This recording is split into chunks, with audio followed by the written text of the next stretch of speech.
first Adam broke the commandment of God. Jesus became the champion. The second Adam, without sin, without evil, without wickedness. That is why when he came, for the first time, he went into the synagogue and he opened the books of the prophet. And when he read it, he fulfilled the scripture. Well, I was born in Ilford, in my mother's bed, in 1934. The youngest of 3 children. He's a wonderful man. He loves everybody. You know what happened? He was discovered one day. Michael was 9 years older than me. I very much admired him because he was one of the best welterweights in the country. He trained me as a boxer. And Peter was 4 years older than me. He was very quiet, very scholarly, and he and I used to fight sometimes. We were always enemies when we were boys. They both died in their early middle years, and as the years go by, I miss them very much. Every man, woman and child will be made one and have, without exception, Getting along all right. I'm not suggesting we get rid of the General Assembly. But the General Assembly... As I was growing up, my mother was everyone's good Samaritan. She was 9 years older than my father, and he was a bank clerk. He used to go out to work before I got up and come home after I'd gone to bed, so I didn't have much to say to him. He was a theosophist. He had unusual religious and political ideas. He was a socialist. He wouldn't talk to any of his children until we were 18. And even then, he would only answer questions if asked. He didn't think he had a right to impose ideas on any of his 3 children. We were the dictatorship of the king, and then we were the dictatorship of the rich ruling class.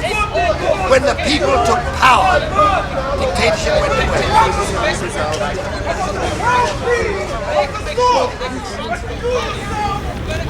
I had no religious or political ideas. When I got older, I got to the age of 18, and I did ask my father questions, and we had quite long discussions. He believed in occult thought and lots of unusual ideas. Eventually, I went to the nearest church, which was a congregational, when I was 18, and I started taking part in congregational worship. Well, sir, I am a Christian. I'm a practicing Anglican. I wholeheartedly share your view. I think I want to practice. I'm not here in my church today, but I think my religious life is one thing, and my political life is another. My first job was as a navvy. I worked as a navvy at 20, building the basements of tower blocks in Harlow, Newtown. Eventually they sacked me, and I got a job in a restaurant as a doorman, Pim's Red House restaurant in the city. I did that for a year, and then I decided I must qualify in something. So although I didn't want to become a teacher, I trained as a teacher because you got your training for nothing, and that was the only thing open to me with no real income. So I spent 2 years, very happy years, at Bognor Regis Training College, and I had to do a year in a classroom as part of the training. I was a terrible teacher, and then I decided to go around the world on a scooter. I had been planning it for some years. That was my education. I was going to spend up to 2 years traveling around the world on a scooter and finding something about the countries I was supposed to be teaching of as a geography teacher. The working men of Britain came here and demanded the vote, and in 1870 they got it. And then the women said, why should we be left out? And in time, after a long struggle, the women of Britain had the vote.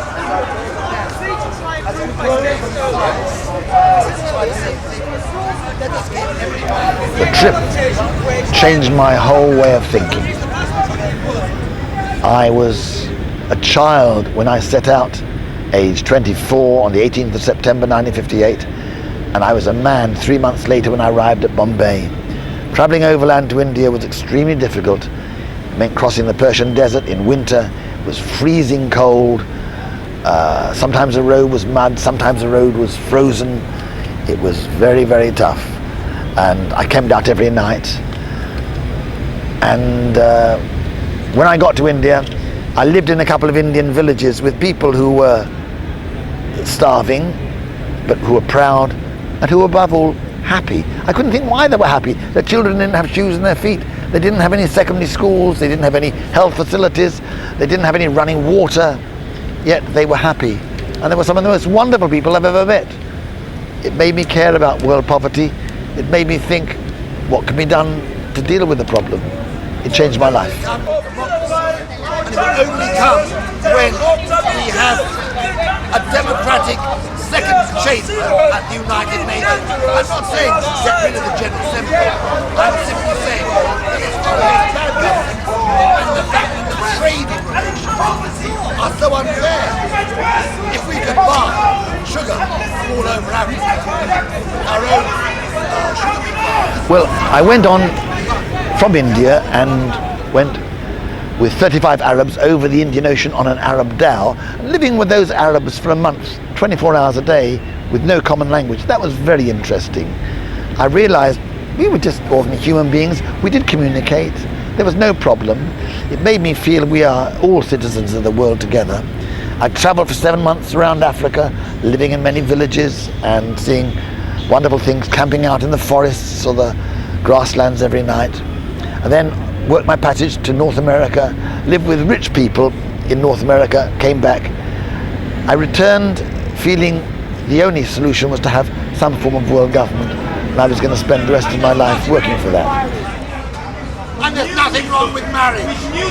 And there's nothing wrong with sharing. I am simply saying, let us share the sovereignty of the world. Why? The world issues have to be decided by 8 men. If we had a world I think it was Whitsun in 1960 that one of my friends, Dennis Lovelace, and I came here to Speaker's Corner. I had joined Donald Soper's church, and he was always speaking at Speaker's Corner, and I'd heard him, and he was my mentor. He was a wonderful speaker. There's no one like him. I joined him. I came to Speaker's Corner. We had our own little stand, and Dennis and I stood up and started talking about one world. In time, Dennis left and became mayor of Bath.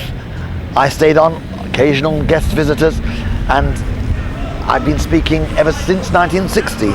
So that's, what was it, 45 years.